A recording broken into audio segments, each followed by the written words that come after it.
Anti-social behaviour makes headline news, but it's a difficult subject to get to grips with in the classroom. So just how do you engage students and make it meaningful?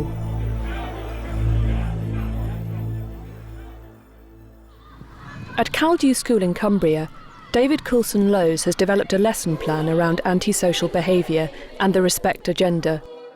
Full details of this lesson are available on the Teachers TV website. Before I start the process of planning, I always start with what I consider to be good teaching practice, which is where are the pupils at? Where are they in terms of their knowledge, in terms of their emotional understanding of a subject? I'd look for a relevant case study. And what I hope I can do is take it from being something quite local.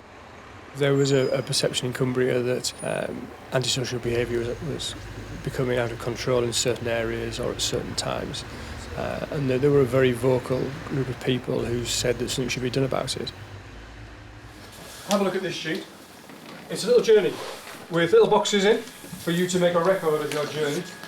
David starts with the lesson objectives before encouraging the students to consider their own ideas of antisocial behaviour.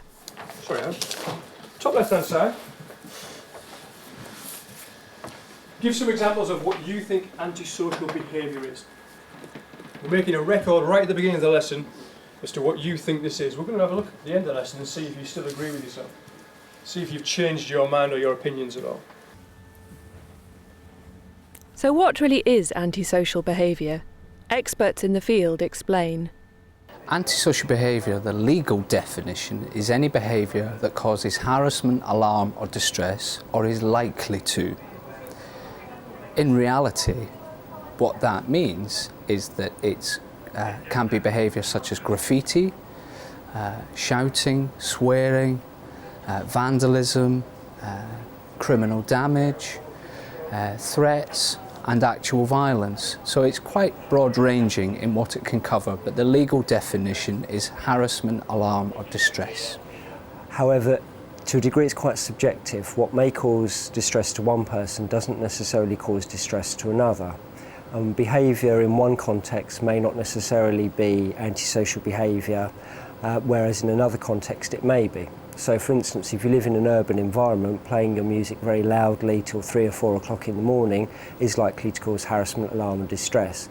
But if you live in the country with nobody else nearby to you, then obviously you can play your music without it bothering or disturbing anybody else. Do you think one of them's antisocial? Do you think two of them? Do you think all of them? Anybody got any suggestions, any thoughts? Go on, Kim, what do you reckon? You think either graffiti? That's antisocial, definitely. Why do you think it's antisocial? Because it's damaging people's It's damaging somebody's property. Some people say it's art, though. Is that not art? No. It's damaging somebody's property. It looks a mess. Well, fair enough. Okay. Anybody got any other? There's one. What about the rest of them? The top middle one. Top middle, this one here? Yeah. Why is that antisocial? It could be causing trouble, or could be just messing around. They could be causing trouble. Yeah. Are these people, by what they're dressed in, where they are, the time of day it is that antisocial? Just stereotyping. We've got to be careful, haven't we? We've got to be careful that we don't stereotype. The great myth is that all young people cause antisocial behaviour. The majority of the work that we do is not with young people. We have a range from, at the moment, for instance, we're investigating an 80-year-old and her 75-year-old husband. We have a large amount of middle-aged women who have alcohol problems. We have a large range of men, particularly in their early 20s, who have alcohol and drug-related problems. But we also do have a lot of young people as well. I think there are many causes of antisocial behaviour, such as from a deprived background, low expectation of life, lack of confidence in themselves as individuals, getting drunk a lot, taking drugs, so substance misuse and being dependent on drugs. I think there are other issues around being with a group of other people who are involved in behaviour and therefore the individual also gets involved in the behaviour. Criminal behaviour is always antisocial. If somebody commits a crime, this little quote here is saying that is antisocial. Do you agree with that? Could you give me any examples, perhaps? Just because you're a criminal doesn't mean it's antisocial. Like, antisocial could be like graffitiing, but just because say like you murdered someone doesn't mean you're gonna go and graffiti. So do you think murdering somebody isn't antisocial? Because it would ruin somebody's social life, wouldn't it? Yeah? In one sentence, could you tell me what antisocial behaviour is? Go on. Disturbing people of the public. Disturbing the public? Yeah. Anybody want to add to that? Causing offence to anybody anywhere. Causing offence to anybody anywhere? It's a fair one. Making a nuisance of yourself. Making a nuisance of yourself? This is how the law defines it. Acting in an antisocial manner as a manner that caused or is likely to cause harassment, alarm or distress to one or more persons not of the same household as the complainant. What usually happens is if you commit a crime or an offence, you're charged with that offence. And you have the opportunity to stand up in a court of law and defend yourself. Usually though, you've actually done something. The difference here though is that if somebody thinks you are likely to do something, you can perhaps fall foul of the law. Now that's dangerous ground potentially, isn't it? Yeah? Oh, he's looking a bit suspicious over there. He's wearing a hoodie, must be bad, oh dear. And you can potentially get stereotyped, as Kim was mentioning earlier on. So we've got to be careful here, okay? There's something called the respect agenda. Has anybody ever heard of it? Anybody? What does respect mean to you? Putting yourself in other people's shoes. Putting yourself in other people's shoes. Thinking of them before yourself. Thinking of them before yourself. That's an interesting one. Anybody got any other thoughts? What about on the screen? Have a look at what's on here. Are there any parts of that that you disagree with? Or is there any one thing on there that you think, yeah, that's it? Everyone is part of everyone else. The students discuss the values inherent in the respect agenda by selecting statements that most represent their views. No, I don't like that one. Yeah. It's about showing tolerance, acceptance and common decency towards people around us, our family, friends and peers. People who are Being able to be the way I am without being bullied or skitted. We're just doing them in order. Do you have to do them in separate columns? No, I was just asking you to separate them out. So on one side you think, yeah, that's definitely what the respect agenda is about. Then on the other side you think, no, actually that doesn't fit. Well, show respect to people how you want to be treated, because you don't want to be... If someone messes you about, you're going to be nice with them because you wouldn't like it to be done with you. The person that said that, where do you think they'd heard it from originally? older people, because that's what my mum always says to me. Do you know where she got it from? Probably her mum. Ultimately, it comes from the Bible, doesn't it? Do unto others as you have done unto yourself.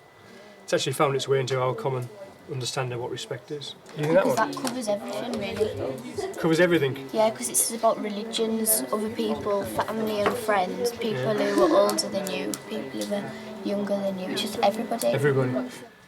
Respect agenda. I took this actually from the document, all right? And if you notice there, it's actually in two different formats. There are 3 bullet points at the top. The top 3 come from Downing Street. Tony Blair took a specific interest in this. He thought that young people, in particular, needed to be taught about what respect is. Respect cannot in the end be conjured simply through legislation. Government can provide resources and powers. It can do its best to ensure that wrongdoing is detected, that its powers against offenders are suitable, that the systems are expeditious, and its enforcement strong. Him and his civil servants set about writing those top 3. What about the bottom ones? Where have they come from? Actually came from young people. And those were the things that they came out with. In other words, they're being put into pupil language. In terms of being able to communicate with young people, I do feel we get document after document from the government based upon very sound and valid research, but it's in a language that's alien to me as a teacher, let alone to a young person. And that's why, if you looked at the lesson objectives there, I try my best to remove complicated vocabulary. Not that I don't value literacy, it's crucial, but there's no way they'll be able to even take a step towards gaining it if we don't break it down into simplified language. And that is a big issue that when I speak with teachers or even coordinators of citizenship, they find it difficult to take national curriculum speak and actually put it into a language that young people can use. How can we deal with antisocial behaviour? Like more police going out on the streets. More police being out on the streets? Doing more things about it? Encouraging children to take part in sports or other activities rather than just letting them hang around on the streets. Other opportunities. I always get that. More youth, yeah, it's a very interesting point. This, and a lot of people say we need to do more for young people. That's a fair point, yeah. Because I ask young people, you know, what are you doing at night? They say, oh, we're bored. How else can we do with them? ASBOs. What are those? Anti-social behaviour order. Anti-social behaviour order. An anti-social behaviour order is literally a piece of paper that is issued from the court. Within the anti-social behaviour order, we can put conditions about what people are prohibited from doing. So we can prohibit people from going to places, being with people, and being out at certain times. And these prohibitions, they must relate to the incident, and they must be specific, and they must be understood by the individual, and probably more importantly for the community, they must be sort of measurable or monitored in some way. So a kind of condition like you must not commit any anti-social behaviour act is a fairly woolly thing. It's not a good condition. As an alternative, you mustn't go with your best friend into the high street, into Wimpy's or into McDonald's. It's a fairly specific prohibition. David has created an information board detailing aspects of the legislation as well as behaviour that is generally considered antisocial, and various examples of ASBOs that have been served. Quick 5 minutes, have a look. What's an ASBO? The board allows students to compare their understanding of justice with the way ASBOs have been used. Following these comparisons, David goes on to address how ASBOs might possibly relate to the respect agenda. Do you think that ASBOs match this respect agenda? Do the two meet together? Are ASBOs trying to encourage people to do the things that the respect agenda is talking about? Yes, no. No? Yes, no? Giving you the chance to stop doing antisocial behaviour and you start learning to respect other people and other people's property. How long does an ASBO last for? 2 years. 2 years, minimum of 2 years. It can be more than that, yeah? Do you think ASBOs are a good idea? Will they reduce crime and help people who suffer from antisocial behaviour? Are they fair to the people who get them? Your opinions, your thoughts. We often see in the press the argument that by imposing an antisocial behaviour order on somebody, you are in effect criminalising behaviour that would normally be considered fully acceptable. The nature of the behaviour determines the type of terms in an order that we obtain. We need to refine each order to meet the needs of that individual person. The breaching of the order itself is a criminal act, but the young person has a choice to make, and if they don't breach the terms of the order, then they will not be criminalised. If they do breach the terms of the order, then yes, unfortunately, they will become possibly further involved in the criminal justice system than they were before that. My biggest concern is that people become desocialised. If you have a criminal record, that you don't feel you have a role or a part to play in the community around you, and therefore you become isolated and you almost step into a criminal path, not through choice but through circumstance. If we just quickly look back then, do you know more now than you did before you came into the room?